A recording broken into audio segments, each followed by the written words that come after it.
friends. In this video we are going to see about unit 3 concepts. It comes under objects and classes, and we are going to see especially constructor in this video. So constructor is nothing but a special method, and it consists of same class name. Method which consists of same class name is called constructor, and it should not have any written type. And if constructor is not created inside the program, it will be automatically created by the Java. And with the help of, when we create an object, it automatically creates the constructor. Next, we are having a rules for creating a constructor. The first rule is constructor name and the method name should be the same. That is, class name should be the same. So that will be called as a constructor. Second, we should not have written type, and it should be void. And if we have any written type before the constructor, then it will be considered as a normal method. Next, third point is it automatically creates the constructor when the object is created. Next, the constructor will not be can be overloaded. The same name, the constructor name should be the same, and we have different parameters. So in that case, the constructor can be overloaded. Next, we have two types. It's called constructor, the default constructor and parameterized constructor. So default constructor, we don't have any parameters inside it. And then for access specifiers, as usual, we have public, protected and private access specifier for the constructor. And we cannot have a constructor for abstract, static or final or synchronized methods. Next is we have two types of constructor. One is parameterized, another one is non-parameterized. That will be called as default constructor. So first we will see about default constructor, then we will move with the parameterized constructor. So first we are going to see about default constructor.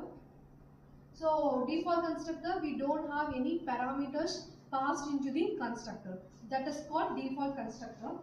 Then if we don't write any constructors, Java automatically creates the default constructor. In that we don't have any parameters inside.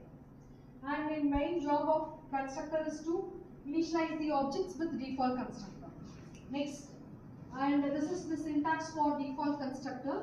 So first class, there will be a keyword, then class name, followed by constructor, that is class name. The constructor name and the function name, that is function name, and the class name will be the same. So this is what the first rule we defined for the constructor.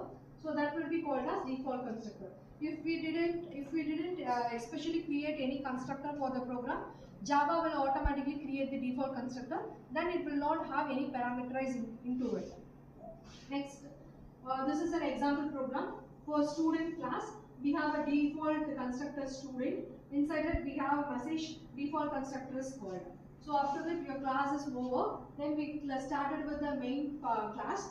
So main function. So default constructor is invoked in it by creating the object. So this is a simple example for default constructor. Next, this is example for syntax, and example is given in the simultaneous order. So this is the syntax and example for the same program.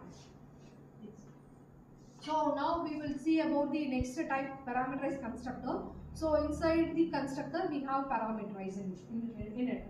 So it have parameterized object. It allows us to initialize the object variables with specific values at the time of object creation.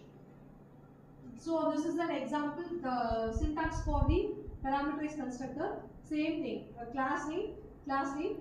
Before example, before syntax we don't have any parameterized into it. So here we have parameterized. But parameterized with data type, we have parameterized types. Next, difference between parameterized and non-parameterized is, so for default constructor we don't have parameters, and for parameterized constructor we have parameters into it.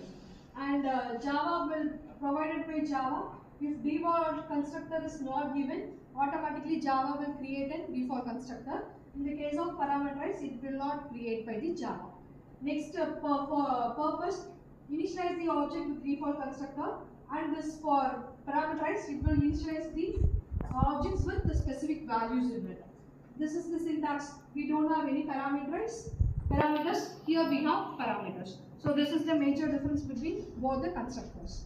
So now we are going to see about constructor chaining.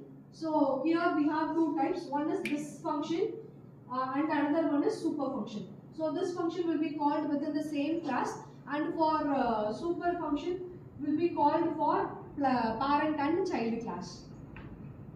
So here we have constructor overloading is allowed in this for chaining constructor overloading is allowed, and this is the why we are using constructor overloading is to multiple ways to initialize the constructor, and it will be flexible and reusable. So and in overloading we don't have we cannot done by changing the return type alone. As usual with the method, like constructor also by specifying the method alone, meaning method data type alone, return type alone, we cannot consider as a constructor. So this is a final example program. It consists of default constructor, single parameterized and double parameterized with an example program. So first is in student, and inside that default constructor is formed. Next, this is a one parameterized parameter constructor, and this is two parameters. So initially we mentioned with the values, and print display function is here, and this will be the main function main. So objects are created for single as a double and no parameterized constructor. Then display function is called, and this will be the output of it.